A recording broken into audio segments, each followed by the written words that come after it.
Pakistani troops continued unprovoked small arms firing in different sectors along the LOC line of control in Jammu and Kashmir, prompting effective retaliation by the Indian Army. The ceasefire violation by Pakistan was reported from 8 places spread across 5 districts in the Union Territory during the intervening night of Saturday and Sunday, but there was no report of any casualty, the officials said.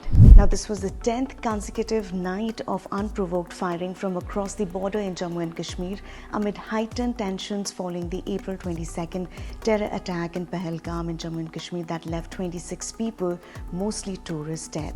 And this is what a defense spokesperson said, quote-unquote, "During the night of May 3rd and 4th, Pakistan Army posts resorted to unprovoked small arms fire across the LOC in areas opposite Kupwara, Baramulla, Poonch, Rajouri, Mendhar, Naushera, Sundarbani and Aknoor in J&K. Indian Army responded promptly and proportionately." This is the biggest ceasefire violation along the LOC and international border that have been very rare since India and Pakistan renewed the ceasefire agreement on February 25, 2021. Taking precautionary measures, the panicked border villagers have already started cleaning their community and individual bunkers to make them habitable. Since the night of April 24, just hours after India suspended the Indus Waters Treaty following the Pahalgam terror attack, Pakistani troops have been resorting to unprovoked firing at various places along the LOC in J&K, starting from the Kashmir Valley. Initially beginning with unprovoked small arms firing at several posts along the LOC in Kupwara and Baramulla districts of North Kashmir, Pakistan swiftly expanded its ceasefire violations to the Poonch sector and subsequently to the Aknoor sector of the Jammu region. This was followed by small arms firing at several posts along the LOC in the Sundarbani and Naushera sectors of Rajouri district. Subsequently, the firing expanded to Mendhar in Poonch district and the international border in Pargwal sector in Jammu district. The renewed ceasefire violations come despite a recent hotline conversation between the Directors General of Military Operations of India and Pakistan, during which the Indian side is learned to have cautioned Pakistan. On April 24th, Pakistan blocked its airspace for Indian Airlines, closed the Wagah border crossing, suspended all trade with India, and warned that any attempt to divert water would be considered an act of war. Pakistani troops resorted to ceasefire violations on the intervening night of April 24th and 25th, soon after India put on hold the Indus Water Treaty in the wake of the Pahalgam attack. Now let's look at how India has responded.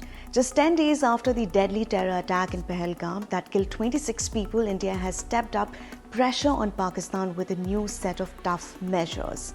And India has now, let's look at the list, cut down water flow to Pakistan from the Baghlihar Dam. Second, banned the import of Pakistani goods.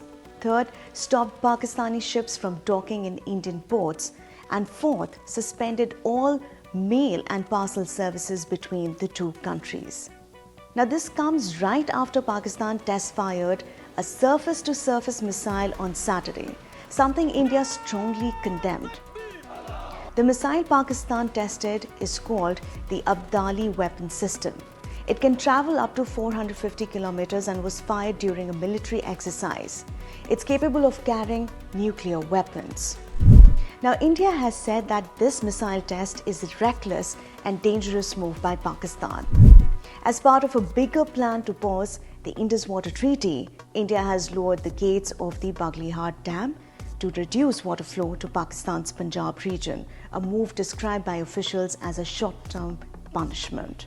India has previously already taken several strong steps after the Pahalgam attack, including scrapping all visas for Pakistanis except for long-term ones, sending back most Pakistani diplomats, closing the Atari border, sending back Pakistani defense officials, and banning some YouTube channels, about 16 of them run by Pakistani media. This week, both countries have also shut their airspace to each other and suspended all trade even through third countries.